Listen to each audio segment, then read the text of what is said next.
وننهي النشرة من تيزنيت واختتام فعالية الدورة الخامسة لمهرجان السينما للجميع. صديق بن زينة، رشيد لطفي.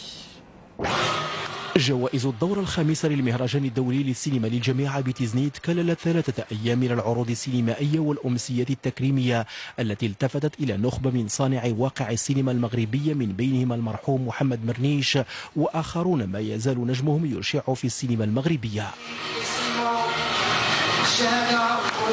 احنا في حاجه الى مهرجانات كتعطينا فرصه اننا نلتقيو بالطاقات الشابه اللي كتنتمي للمنطقه. فصراحه يعني جينا تنتعرفوا على المنتوج الفني، جينا نشوفوا يعني الشباب ديال تيزنيت كيفاش تينظروا لعالم السينما. شفت هذا المهرجان يعني عنده واحد الاقبال زوين، الحمد لله عنده جمهوره والحمد لله، ولكن شويه خاصه شويه ديال الدعم.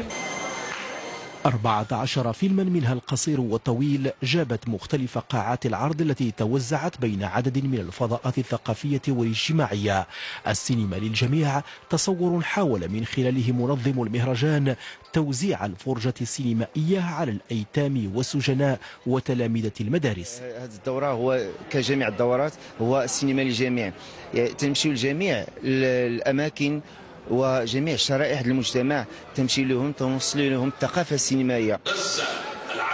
وقد تميزت الدورة الخامسة للمهرجان بالتفاتة تضامنية خاصة مع السينما الفلسطينية من خلال استضافة مؤلف ذكريات شجرة المخرج الفلسطيني سعود مهنا كرئيس للجنة التحكيم.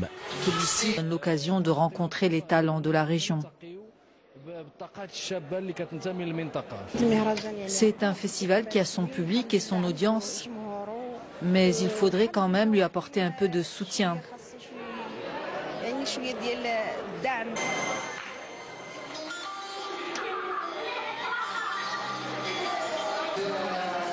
Le cinéma pour tous, c'est surtout des ateliers de formation et des projections dans la prison locale, les foyers d'étudiants et les centres pour personnes à besoins spécifiques de la région.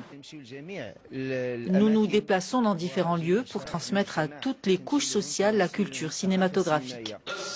Le festival a aussi eu une forte pensée pour le cinéma palestinien en la personne de Saoud Mehanna, réalisateur de Souvenirs d'un arbre, qui était le président du jury de cette 5e édition.